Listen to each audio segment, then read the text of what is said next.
Sí, si lo pueden compartir la ventana que están presentando, pero por favor, están en formato. Dice que en grande lo ponen.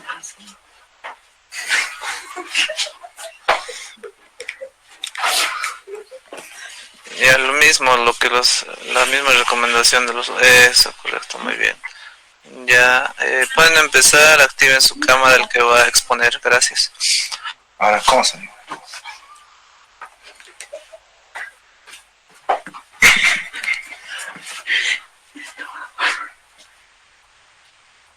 Ya, no, muéstrate. Aquí no muestra.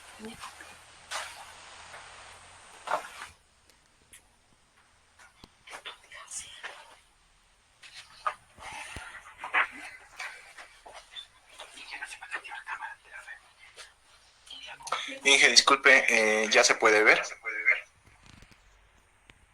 No, nuevamente están compartiendo solo el archivo. Hace un momento estaba bien. Justamente le hemos compartido, pero nuestra cámara no le enfoca, creo, de nuestra persona.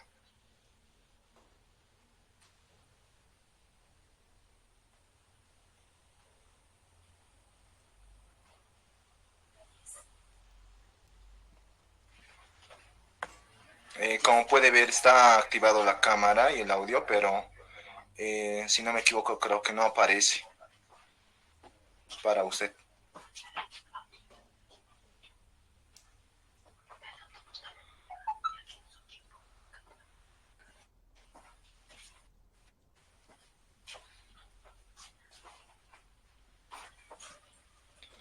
Desactiva y activa la cámara nuevamente.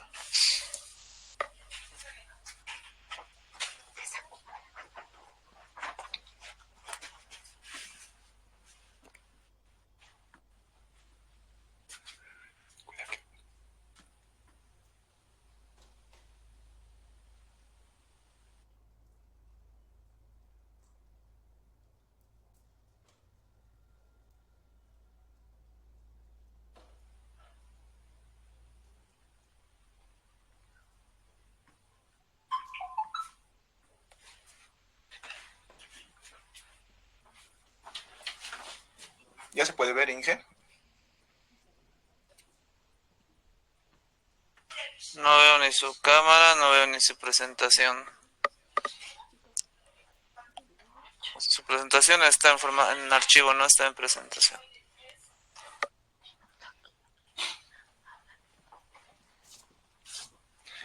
Sí, Inge, la presentación no sale, Okay. pero al momento de presentar la presentación, la cámara de lo que le estamos exponiendo no sale, ingeniero.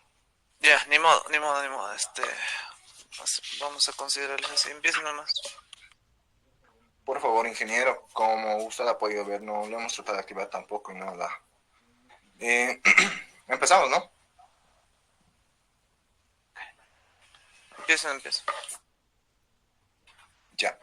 Primeramente, ingeniero Boris Fernández Montemayor, compañeros y compañeras que se encuentran en sala, tengan ustedes muy buenas noches. Nuestro grupo va a hablar un poco acerca de lo que es el tratamiento de agua de alimentación de calderas y turbinas. Como integrantes a nuestra compañera Karen Morales Flores, Ever Choje Arismendi, Verónica Choquehuanca Bravo, mi persona Josué Limachi Paucara y la compañera Daisy Ciel. A continuación, como la introducción del tema, va a continuar mi compañera. Bueno, primeramente, buenas noches, ingeniero, compañeros y compañeras. Voy a iniciar. La parte que nos ha tocado es el tratamiento de agua de alimentación de calderas y turbinas. Voy a dar una breve introducción a este tema, ¿no? El tratamiento de agua de alimentación de calderas y turbinas es esencial para asegurar el funcionamiento eficiente y seguro de los sistemas de generación de energía. El agua utilizada en estos sistemas debe estar bien.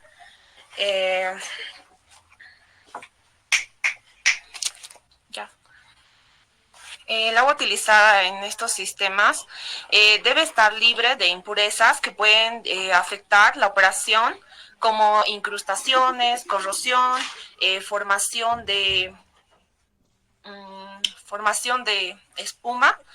El tratamiento del agua se puede realizar a través de diversas etapas que van a hablar a continuación, más adelante mis compañeros en la exposición.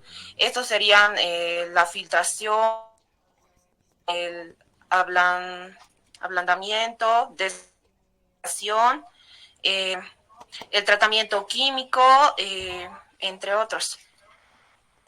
Bien, la siguiente diapositiva. Bueno, en esta parte es sobre la captación del agua.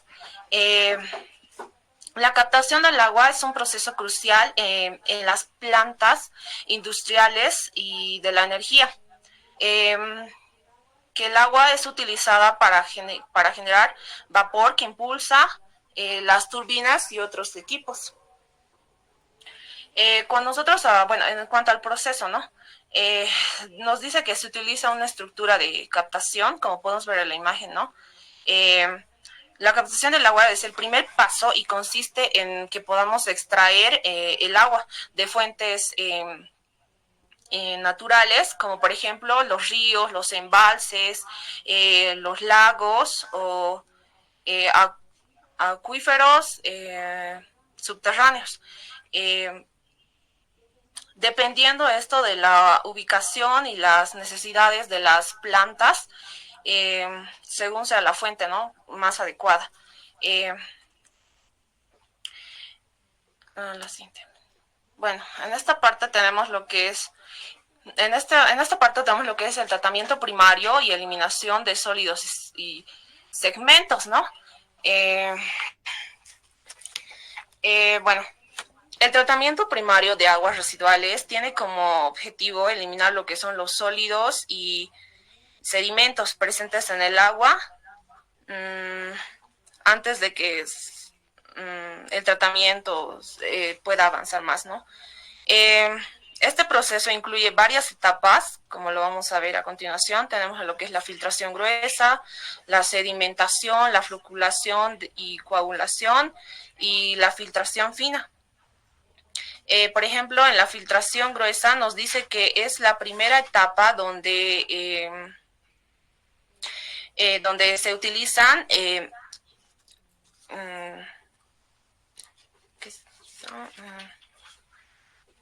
se utilizan lo que son rejillas y tamices como para eliminar los sólidos más grandes, ¿no? Como, por ejemplo, tenemos a lo que son los plásticos, las ramas y otros productos que sean pesados. Cuando hablamos de la sedimentación, nos dice que el agua residual se introduce en tanques de sedimentación, donde los sólidos suspendidos más pesados se asientan en el fondo del tanque. Este proceso lo que hace es que permite la separación de una gran cantidad de sólidos y formando lo que se conoce como los lodos primarios. También tenemos a lo que es la floculación y la coagulación.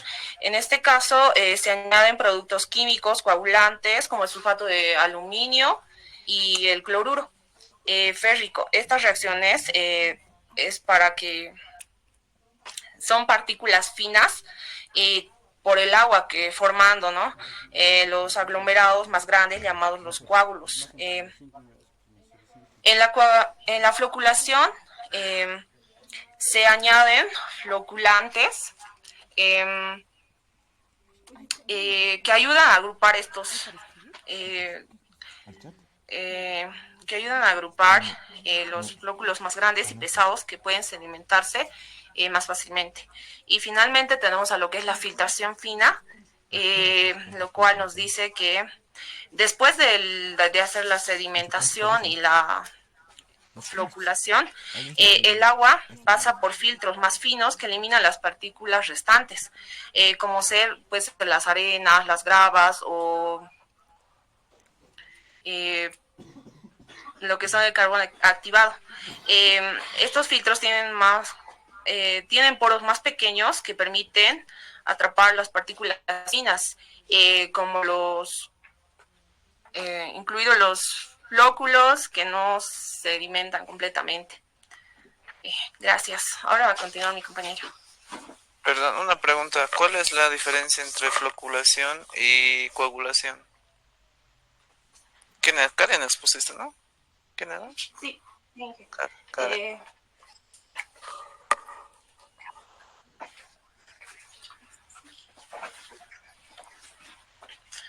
Eh, bueno, nosotros cuando hablamos de, como les decía, de la eh, coagulación es que eh, es como, por ejemplo, el sulfato de aluminio y el cloruro férrico, ¿no? Estos reaccionan son partículas finas en el agua, formando aglomerados más grandes, llamados los coágulos, mientras que la floculación se añaden floculantes que ayudan a agrupar estos, o sea, flóculos más grandes y pesados, ¿no? Eh, en ¿Cuál va resumen, lo que primero? puedo decir, ¿La coagulación o la floculación? ¿Cuál es el primer paso? la coagulación, Inge, No sé. ¿Es pregunta o respuesta? es respuesta, Inge, perdón. Ya, está. Está por ahí. La coagulación, sí, correcto. En la coagulación usamos, como dices, sulfato de aluminio, cloruro férrico. Adherimos estos productos químicos para neutralizar las cargas de las partículas que están en suspensión del agua.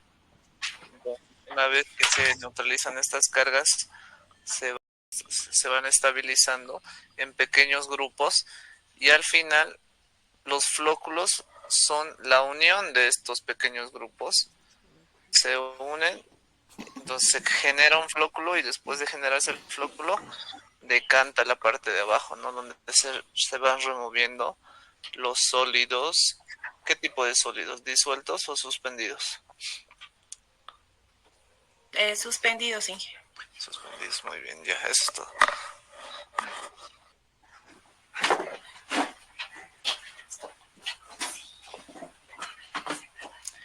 Buenas noches, compañeros, y buenas noches, ingeniero. Yo voy a continuar con la exposición. Vamos a ver primero las impurezas del agua. Bueno, la clasificación, por ejemplo, tenemos en la primera parte que son las gruesas. Lo que podemos ver a simple ojo humano, ¿no? Serían materiales flotantes, materiales en suspensión, por ejemplo, puede ser en botellas, tapas de botella, ramas, etcétera, ¿no? Esto se puede tratar mediante filtración y clarificación. En la clasificación de orgánicas tenemos el aceite, grasa, azúcar. Esto se puede tratar mediante tratamiento químico.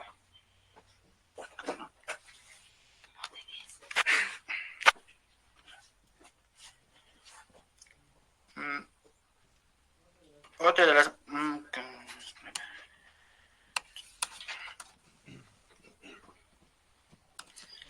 Con la siguiente diapositiva vamos a ver los parámetros de tratamiento del agua. O sea, tenemos que controlar estos parámetros. Por ejemplo, el pH dice características de acidez y alcalinidad. En este vamos a ver el agua, qué tan ácido es o alcalina. Mediante pH vamos a saber eso, y la dureza igual.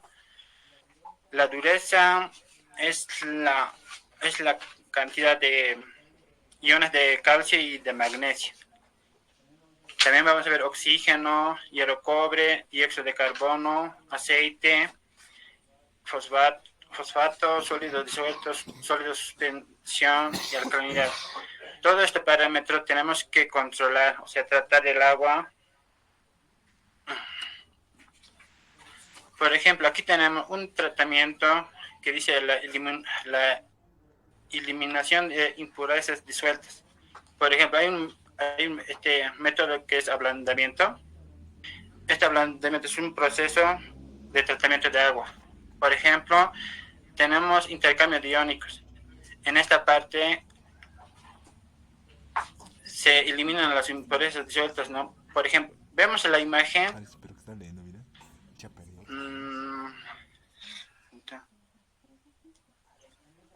En esta parte se ingresa el agua. Esta parte con puntitas hasta abajo son resinas cargadas de iones de sodio. El agua filtra por este paso hasta el final. Una vez llegada al final, el agua se carga, ¿no?, con iones de sodio. Por ejemplo, también tenemos el 2, que es osmosis inversa.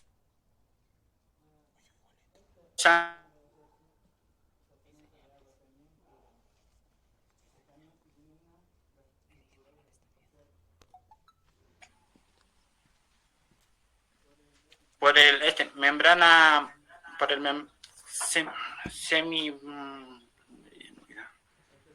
el tercer paso tenemos que es las impurezas disueltas. Desmineralización. Este paso es más, este paso es que el agua clarifica más, o sea, es más agua pura, más limpia.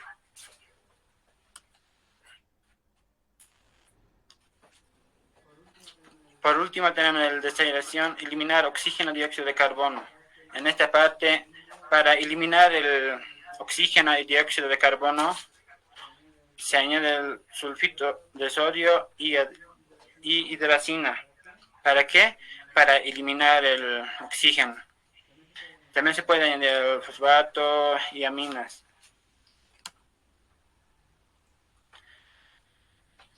Aquí está el parámetro, según la norma BC 2486, dice que tenemos que tener una dureza total que es menor a 2 ppm, el contenido de oxígeno igual menor a 8 ppb, dióxido igual. Vemos esta gráfico, este cuadro, ¿no? Esto tenemos que obtener para que el agua sea bien tratada y para buen funcionamiento de la caldera. Ya, esas serían las especificaciones de agua. Sí, exactamente. Para generar vapor, ¿no? Sí, exactamente. Antes de meterlo a la caldera tenemos que tener las precauciones necesarias. Y ahorita tengo una pregunta, por ejemplo, a ver, ¿qué efecto tiene la temperatura? Porque sabemos que podemos generar vapor a distintas presiones y distintas temperaturas. ¿Qué pasa cuando se sube más la presión y obviamente sube más la temperatura? ¿Qué efecto tiene en el agua que estás introduciendo al caldero? Bueno, la temperatura puede ayudar a eliminar las impurezas también, ¿no? Por ejemplo, en su punto de ebullición puede eliminar, que es el oxígeno y dióxido de carbono.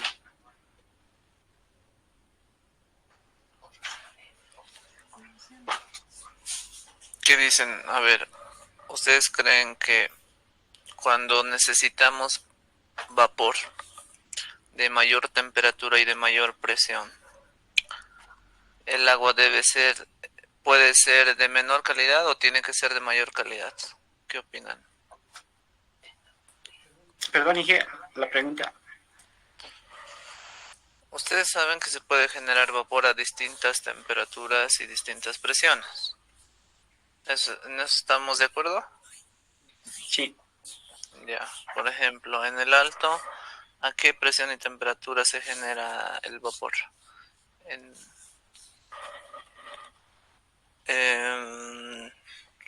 Considerando condiciones atmosféricas.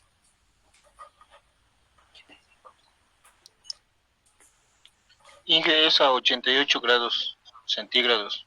85, 80. Presión.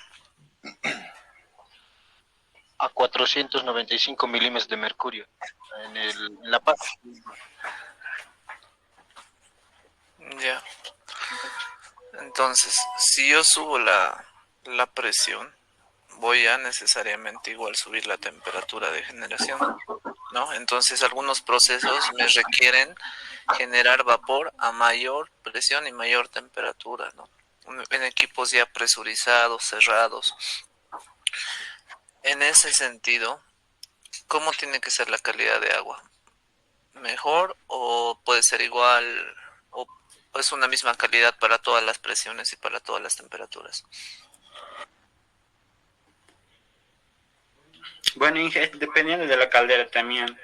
Cuando se trabaja a menor presión, eh, puede alterar poquito. Por ejemplo, para la caldera de alta presión se necesita agua más limpia. ¿Por qué? Por el, por el tem- por la temperatura que trabaja alto y puede ocasionar corrosión. Y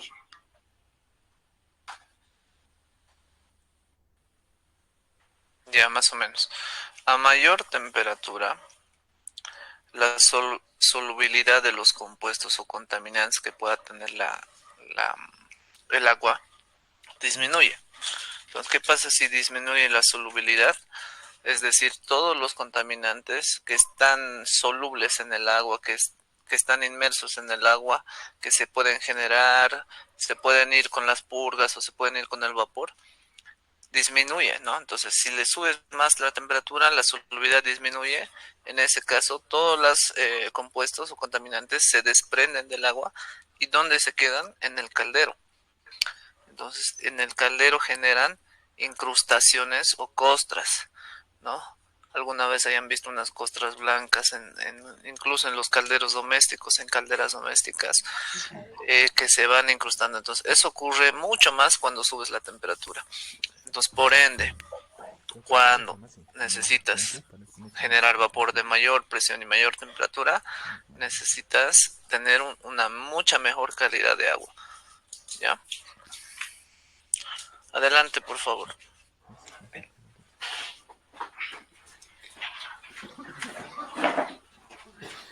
¿Quién expuso ahorita? ¿No? Ya. Continuando la presentación, mi persona va a exponer el tratamiento de agua de alimentación para calderas. Como ya hemos visto anteriormente, hay dos tipos de tratamiento: el tratamiento interno y el tratamiento externo. El tratamiento externo lo expusieron ya mis compañeros anteriormente. En el tema del tratamiento interno sería que va correlacionado a eso, pero dentro de la caldera. Muy aparte de eso, varias empresas han tratado de ver cómo puede ser un mejor tratamiento en los calderos. Entonces, para eso han hecho un sistema de aminos filmantes. ¿Esto para qué? Para que no haya corrosión, no haya incrustaciones. Eso es lo que hace ineficiente a los calderos. ¿Por qué? Porque al tener corrosión, incrustaciones, impurezas y todo aquello, baja la eficiencia del caldero.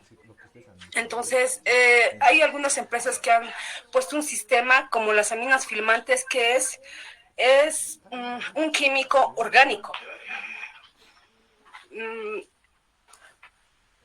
Eso, ingeniero. Bueno, siguiendo el tema, también voy a hablar acerca de la clasificación de las calderas. Comúnmente se utilizan las calderas humotubulares y las calderas acotubulares. En este aspecto, las calderas humotubulares, o también llamados pirotubulares, trabajan con menos presión que los acotubulares. Entonces, en este caso, las calderas homotubulares, como por ejemplo lo podemos ver en pantalla, son de 3 pasos. Primero va el quemador, va con una... en el tema del quemador, para la encendida del quemador hay un aire de tiro forzado para que haya una combustión, para que entre al hogar, y es el primer paso. Por ahí vamos y el calor va por el interior de los tubos y el agua está por por el exterior de los tubos, el segundo paso, y luego va 350 grados y al final el tercer paso. El agua está en el exterior, entonces para los operadores y hacer era del nivel del agua, porque si el agua rebasa, el vapor ya no va a ser seco, sino que va a ser un vapor húmedo. Entonces en ahí también tendríamos problemas en los calderos. Eso sería de la caldera humotubular o pirotubular. Muy bien, está bien la Continuando con explicación. el tema. Disculpa la interrupción. ¿Dónde está el quemador que nos comentas? ¿En qué parte de esa gráfica? Está en el amarillo, es que no puedo. El amarillo. Sí. Ya decías que usa aire, perdón, usa un tiro forzado, ¿no? ¿Qué es tiro forzado? Es un aire que no es natural. Que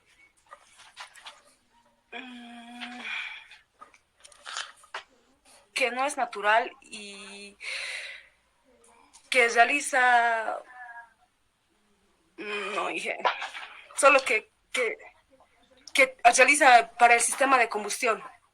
Ya, está bien. Es un ventilador nada más que mete aire. Y ustedes saben que en el sistema de combustión necesitamos tres cosas. Uno es oxígeno, otro es el combustible y otro es una chispa que encienda ambos. Exacto.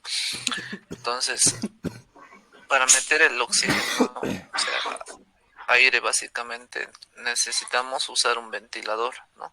Y como el tiro natural no es tan eficiente, necesitamos forzar a que entre ese aire. Para eso usamos un ventilador. Entonces no es nada más que un ventilador, como dices, artificial o que no es natural, pero que se usa para meter el aire. Ya. Adelante, está bien la explicación. Seguí. Continuando con otro tipo de calderas, tenemos los acotubulares. Esto básicamente es a lo contrario. Al final voy a mostrar pero les voy a explicar. El quemador va por el centro del caldero y por los tubos circula el agua. Este caldero es más utilizado para presiones altas y igualmente va por un ciclo.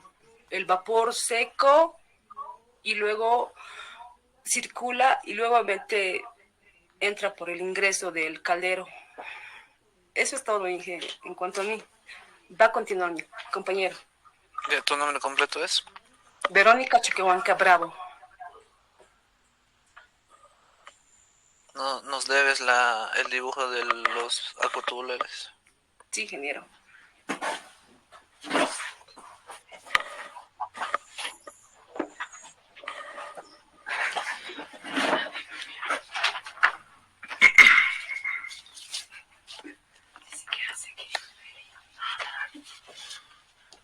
Ya continuando con la exposición. De acuerdo a la presión de trabajo de la caldera, tenemos diferentes tipos de caldera, que son la caldera de baja presión, aplicaciones domésticas. La caldera de baja presión no se puede utilizar en industrias para calefacciones o para generar vapor para otras aplicaciones más grandes, ¿ya? Las calderas de media presión es un vapor aproximado a 20 kilogramos sobre centímetro cuadrado. Estas nos dicen que pueden producirse vapor hasta aproximadamente, como dice ahí en la diapositiva, 20 kilogramos sobre centímetro cuadrado, generalmente vapor saturado, utilizadas en las industrias, ¿ya? Esto sí puede generarse en industrias porque dice que son calderas de media presión. Las calderas de alta presión son un sistema de control avanzado. En estas sí nos dicen que podemos llegar a utilizarlas podemos aplicarlas en industrias, para calefacciones, para viviendas y para otro tipo de instalaciones. Tenemos también, como ven ahí, las calderas de gas natural. que son principalmente para combustibles comunes en sistema de calefacción doméstico. Esto puede llegar a ser un proceso que se basa en la quema de gas en un intercambiador de calor donde esta se puede distribuir en tuberías, ya sea para viviendas unifamiliares y demás. Las calderas de petróleo o diésel, perdón, estas son comunes en lugares donde el gas no puede ser rentable. Tienen un mayor costo y un mayor impacto ambiental. Es decir, que no puede ser fácil de lograr a obtener, ya que las calderas de petróleo y diésel son sistemas de tuberías en viviendas. Las calderas de gas natural son eficientes y tienen la disponibilidad del gas en muchos lugares.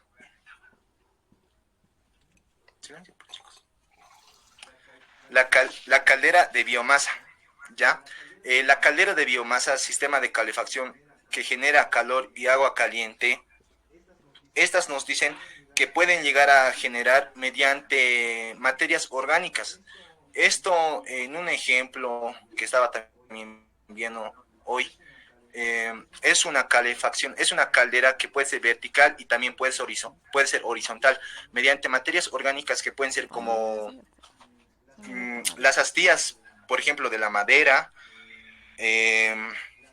las cáscaras de frutas secas, los residuos forestales y los reactivos agrícolas. Esto tiene un costo aproximado de casi de 1.000 a 3.500 euros, que también existe también en dólares, ¿ya?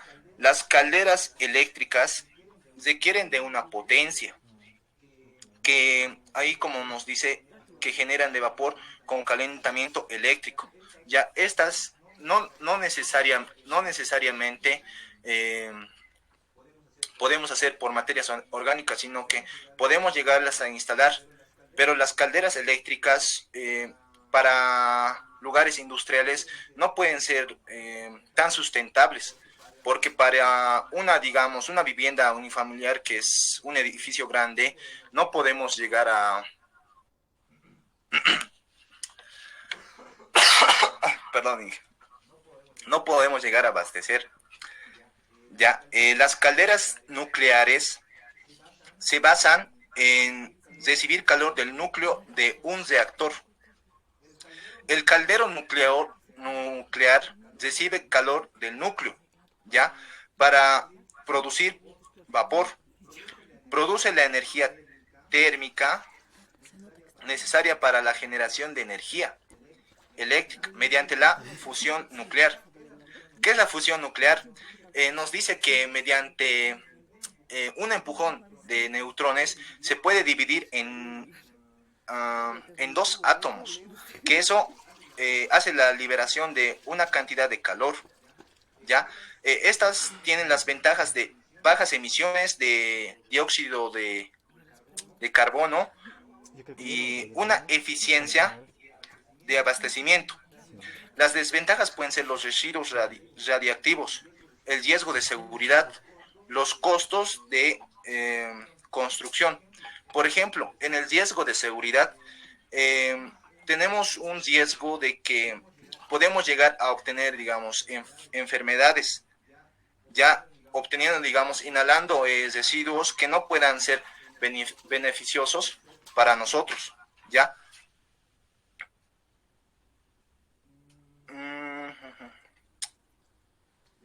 Ya, las calderas de combustible alternativos, que son el hidrógeno y el biogás. El hidrógeno es una energía limpia con alta eficiencia y tienen el potencial de ser una opción ecológica para reducir las emisiones del dióxido de carbono. El hidrógeno nos quiere decir aquí que podemos limpiamente las calderas, ya que como anteriormente mis compañeros estaban mencionando, en las calderas el agua no puede llegar a ingresar con partículas, ya que se filtraría y no nos produciría, digamos, una buena calidad al obtener vapor, ¿ya? El biogás, gas combustible que mediante la descomposición de materia orgánica, como residuos agrícolas, residuos como agrícolas, estiércol, residuos y alimentarios, se compone por metano. ¿Ya? Esto nos dice sobre la descomposición anaeróbica de residuos orgánicos. Podemos obtener por materias orgánicas, como nos dicen, estiércol y otras composiciones. A continuación va a continuar mi compañera.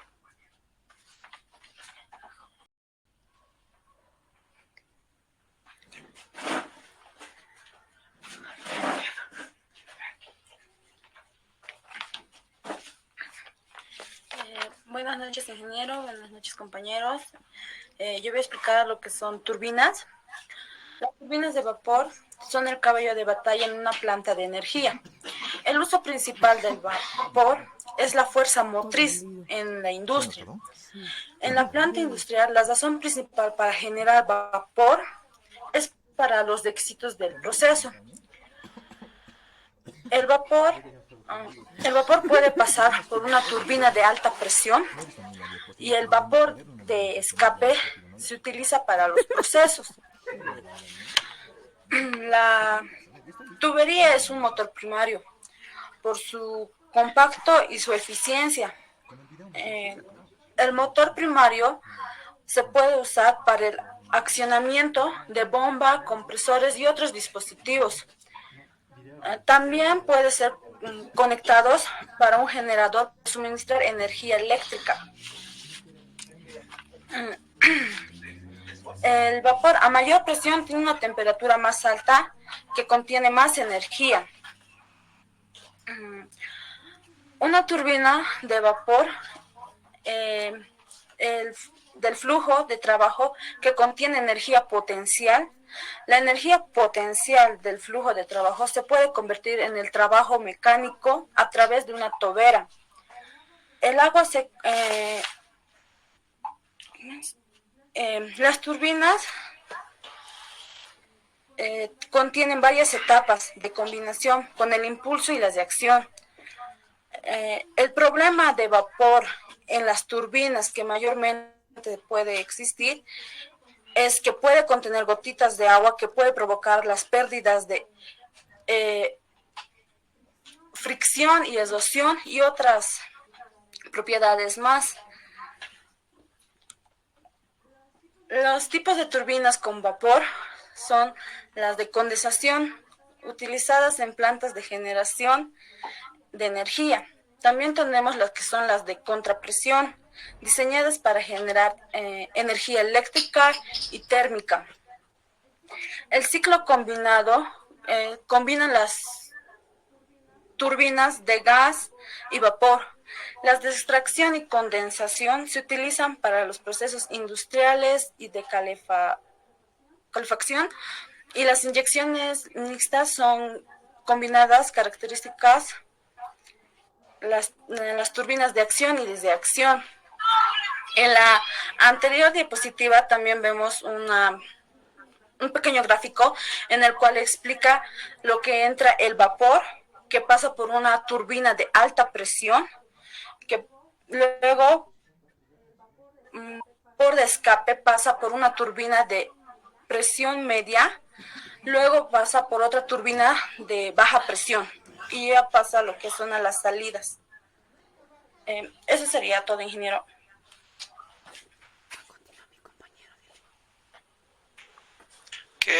Una pregunta. ¿Qué es el vapor saturado? El vapor saturado es lo que de la caldera se evapora. La evaporación es el vapor.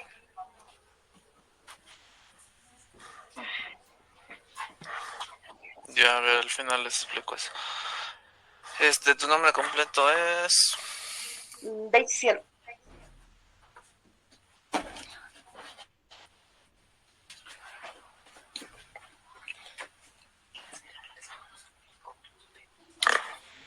Inge, perdón, a continuación tenemos un video también para presentar acerca un poco más tal vez de la exposición.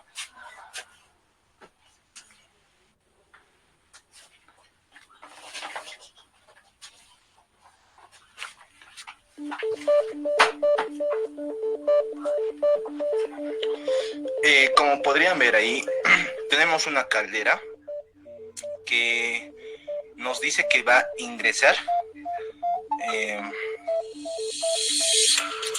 un calor. Eso nos dice que el agua a nivel del trabajo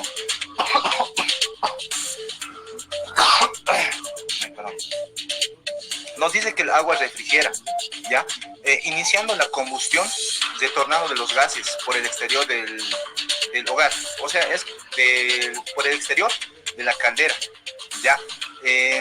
La transmisión de calor mediante la radiación y convección. La circulación de los gases por los tubos de transferencia de calor por convección. Nos dice que está ingresando y al momento de hacer el trabajo ya estamos generando un poco de vapor, la cual está saliendo por la parte superior, ¿ya? Hierve el agua produciendo vapor, ¿ya? Ahorita vamos a tener un poco más la explicación donde va a ingresar el agua por el sistema. Aquí nos dice que se acumula el vapor en la cámara de vapor. Es como por si tiene un trabajo y aparte tiene una salida para que el vapor vaya saliendo a la parte superior, como ustedes pueden observar.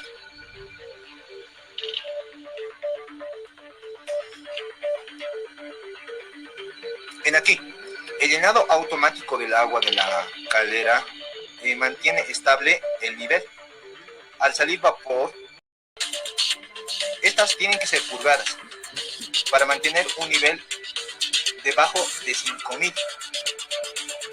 También se activa cada cierto tiempo la purga de los lodos disueltos en el agua que precipitan el fondo.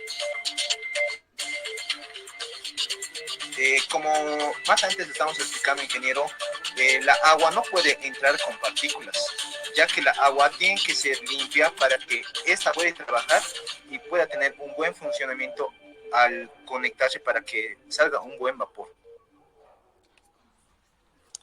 Ya, ¿qué tipo de caldero es el que has mostrado? Es la AST, creo. A ver, sí. La pivot tubular. ¿La cuál? La pivot tubular. ¿Qué dice tu compañera que te está soplando? A ver, ¿qué nos puede explicar? Compañera que está soplando, venga.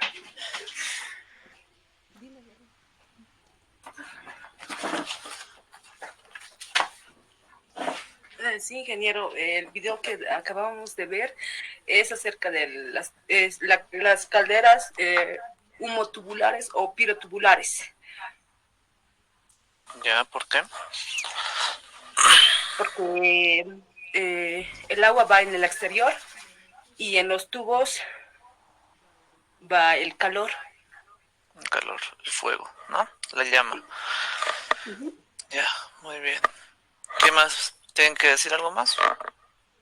Eso es todo, Inge. Ya hemos acabado la exposición. ¿Tan rápido?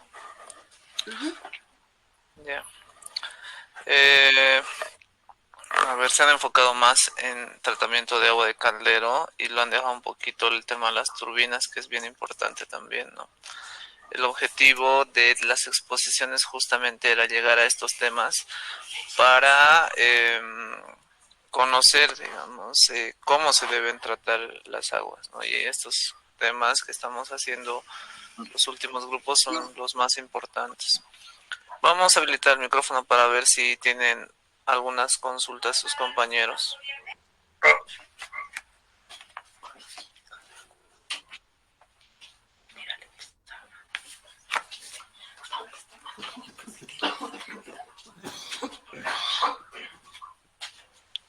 ¿Alguien quiere consultar? Por favor, levanta la mano.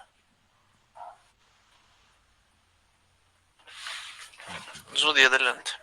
Muy buenas noches, ingeniero. Muy buenas noches a todos los compañeros presentes en esta sesión.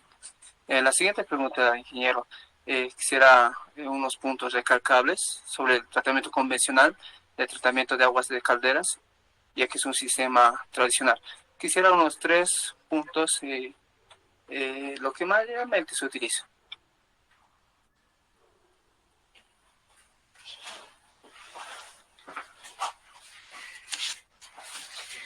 ¿Podría ser un poco más clara la pregunta? Directamente, aminas filmantes. Eso es un nuevo sistema a través, fuera de lo convencional. 3 puntos, ventajas y desventajas. Las ventajas serían que ya no habrían incrustaciones y corrosión en la parte de la caldera. Y la desventaja sería que es un poco muy costoso.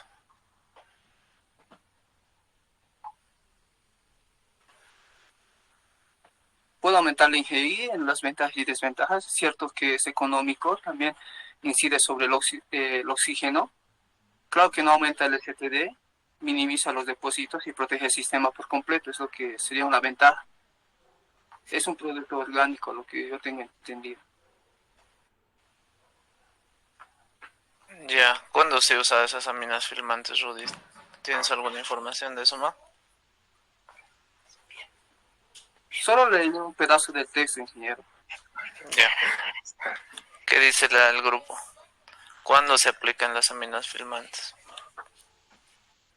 Al igual que el tratamiento que hacemos convencionalmente o tradicionalmente, como se dijo, al igual que eso, se ha llegado a reemplazar por ese tipo de aminas filmantes que son tipo polimerizados. Sí, eso, ingeniero. Ya, tienen algunas limitaciones, ¿no? El pH, por ejemplo, funcionan mejor en sistemas donde se mantiene un pH más alcalino. ¿Qué será un pH más alcalino? Un H más alcalino es...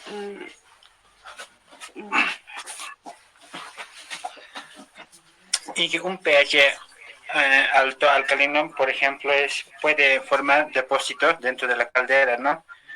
Lo más recomendable, según la norma, dice que tiene que estar en un rango de 8,5 hasta 9,5. Que un pH alcalino entonces es un pH que está mayor a... Mayor a 7, mayor a 7.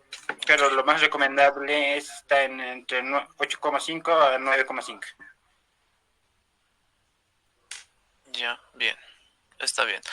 El agua de caldero, ahí para ahondar un poquito más en lo que dice su compañero, siempre tiene que ser un pH alcalino y no solamente 7, ¿no? O sea, no es suficiente un pH 7.1, 7.2. Ya debería ser mayor a 8.5, 8.8, digamos. Depende de la presión también, eso mucho depende de la presión, les decía. Las condiciones de requerimiento de calidad del agua son mayores. Entonces, si tú me dices de 8.5 a 9.5, es para una presión determinada, digamos, para una presión media de vapor.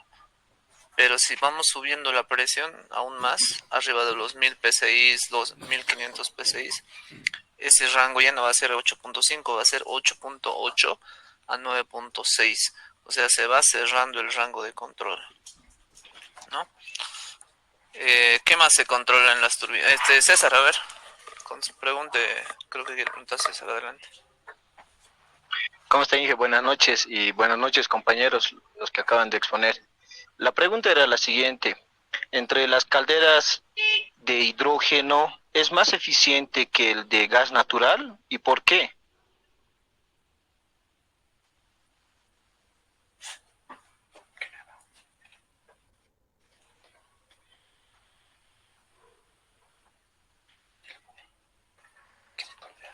¿Va a responder?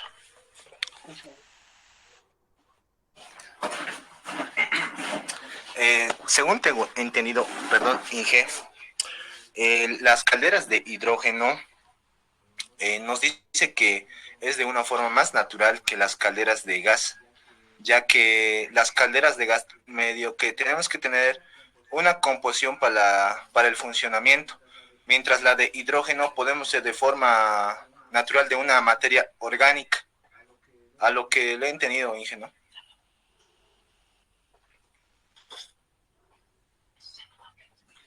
Ya. ¿Qué más?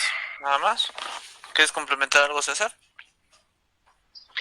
Bueno, Inge, por ejemplo, a lo que yo sabía es que, por ejemplo, el hidrógeno se lo está usando ahorita a la caldera como una fuente de alimentación de energía, ¿no, Inge? Entonces, viendo que el hidrógeno tiene un poder calorífico mayor, es por eso que es un poco más eficiente al poder entregar mayor energía que el gas natural. Eso es a lo que yo tenía entendido, Inge. Ok. Y ya, para complementar un poco también, si usas hidrógeno como combustible, vas a generar menos emisiones de CO2, cero emisiones de CO2, ¿no? Porque al quemarse el hidrógeno no te genera CO2, a comparación con un hidrocarburo como el gas natural, que sí te genera CO2. Eh, eso también es importante recalcarlo, ¿no? Entonces, por eso el tema es los costos de generación del hidrógeno son altos, ¿no? Porque al final, actualmente lo más rentable para generar hidrógeno, ¿qué es? Generar hidrógeno gris, que obviamente viene a partir del gas natural. Entonces, ¿para qué vas a hacer, agarras el gas natural, generas hidrógeno, ese hidrógeno al final lo vas a terminar quemando, si directamente el gas natural lo puedes quemar?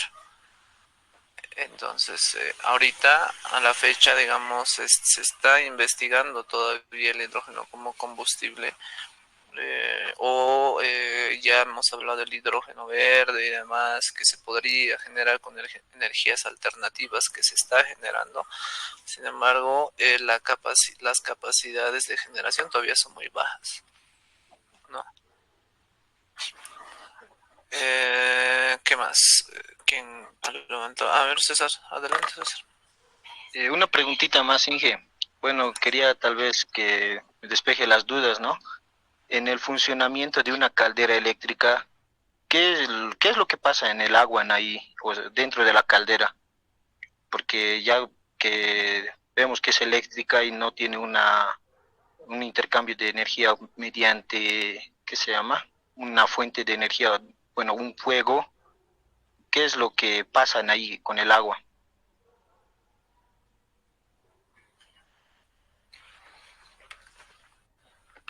¿Ya? ¿Quieres responder el grupo?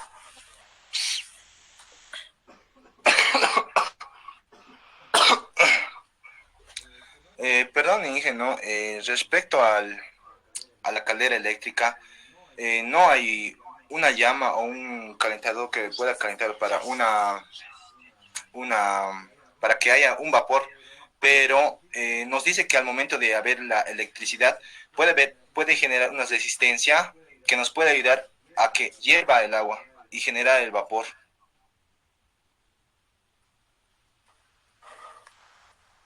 Generalmente calderas eléctricas son de aplicaciones menores, ¿no? Porque al final tienes que generar energía para conectar a la caldera. La caldera necesita una resistencia eléctrica.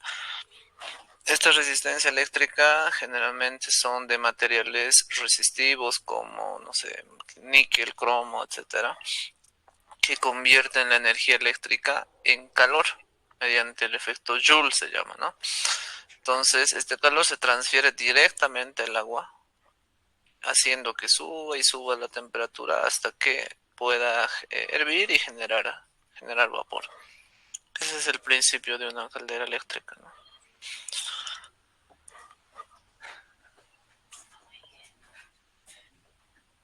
A ver, de mi parte, dos preguntas más, por favor.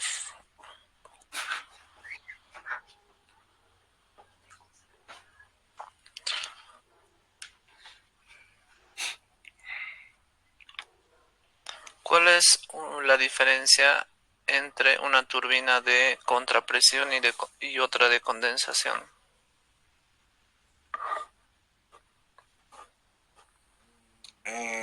según a lo que he entendido de contrapresión, su misma palabra nos dice, ¿no? Es una turbina que mediante una presión, ya sea mínima o un poco más, puede trabajar, digamos, ya perdí la palabra, Inge. Y la otra, perdón, ¿qué era, Inge? Condensación. La condensación. En sí, yo creo que sería la condensación de las turbinas, sería por el tipo de condensación que hay. Ok, les doy la respuesta una vez más. La contrapresión. Ustedes saben que una turbina ingresa vapor a una determinada presión, ¿no? Ese vapor, mientras más va pasando las etapas de la turbina, se va volviendo un vapor más exhausto. O sea, sube o baja la presión dentro de la turbina, el vapor. Sube la presión. Sube la presión. ¿Qué dicen los demás del curso? Una turbina no es lo mismo que un compresor, ¿no? En los compresores sí sube la presión. Estás comprimiendo un líquido, un fluido, un gas, de una presión baja a una presión alta. En la turbina pasa todo lo contrario. En la turbina se expande el vapor que vas a poner. Entonces, si se expande el vapor, ¿qué significa expansión? Crece el volumen. Cuando crece el volumen, la presión interna baja, ¿no? Entonces, ese vapor con menos presión va a otro cabezal, a otra tubería para otros usos, ¿ok? Entonces no se vuelve, ese vapor no se vuelve líquido, todavía está en forma de vapor. Ese tipo de turbinas son las turbinas de contrapresión. En cambio hay otras que mientras el vapor entra, más va pasando las etapas dentro de la turbina. Al final se vuelve tan exhausto ese vapor que termina condensándose, se vuelve líquido. Ese líquido se atrapa en un condensador de superficie. Es ahí que tenemos las turbinas de condensación, como su nombre lo dice, ¿no? Entonces, esa es la diferencia. En una, el vapor no va a condensar, se vuelve más exhausto de menor presión, pero se usa para otros fines la salida. Finalmente, ¿cuáles son los parámetros que se deben controlar antes de que el agua ingrese a un caldero? ¿O dentro del caldero mismo? Debe controlarse, o sea, ¿cómo? Otra vez la pregunta, Inge, por favor. ¿Qué parámetros operativos de proceso debemos controlar al agua de caldero? La filtración, la desmineralización, adición de productos químicos, para equilibrar el pH y controlar la dureza del agua. Esos son los parámetros que antes del caldero tendrían que tratarse el agua. Ya, más o menos, ¿no? O sea, sí, si bien se hace un tratamiento, pero dentro del caldero mismo, nosotros en la purga, ustedes han mencionado que se está purgando constantemente, etcétera. En la purga se mide primero pH, ¿no? El pH, tu compañero le ha dicho, tiene que estar en un rango determinado. Se mide fosfato, ¿no? Si se usa el tratamiento de fosfato, se va a medir fosfato. Conductividad se mide y puede ser dureza a través de la sílice. Eso. Bueno, muchachos, muchas gracias y empecemos por favor con el grupo que viene. Inge, genial. ¿puedo preguntar último? Sí, Dos ahora preguntas, ¿no? puntuales. ¿Por qué se produce el efecto banana en las turbinas? Esa es una pregunta. Y la otra pregunta, ¿por qué se produce el golpe de ariete en las turbinas también?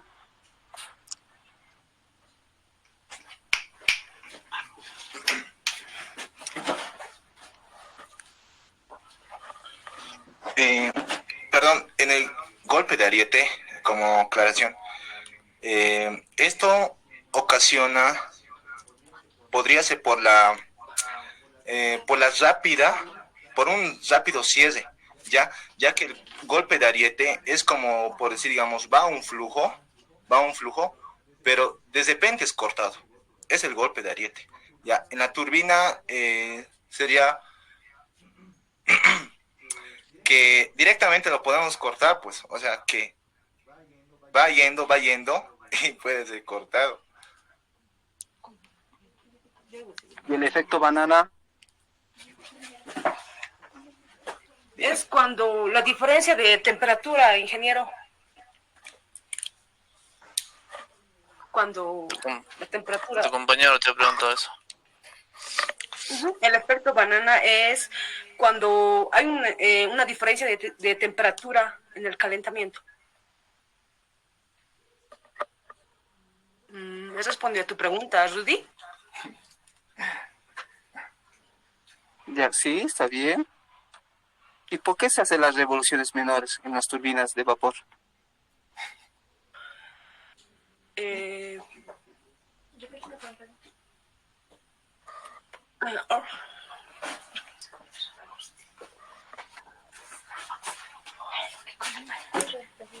Perdón la pregunta, Rudy. ¿Por qué se reducen las revoluciones en una turbina de vapor? Generalmente qué se debe? cuando calentamos las turbinas, nosotros arrancamos con una velocidad ralentí, se llama, o sí, una velocidad ralentí. ¿Qué es una velocidad ralentí? O turning speed. ¿Qué significa eso? Que la turbina tiene que empezar a girar a velocidad menor para que empiece a romper el torque. Porque imagínense, una turbina tiene un eje así súper grande, ¿no? Y sus álabes mucho más grandes, ¿no? Entonces por ahí entra el vapor, por ahí dentro tiene obviamente una carcasa tapada y demás. Cuando metemos el vapor, se debe hacer a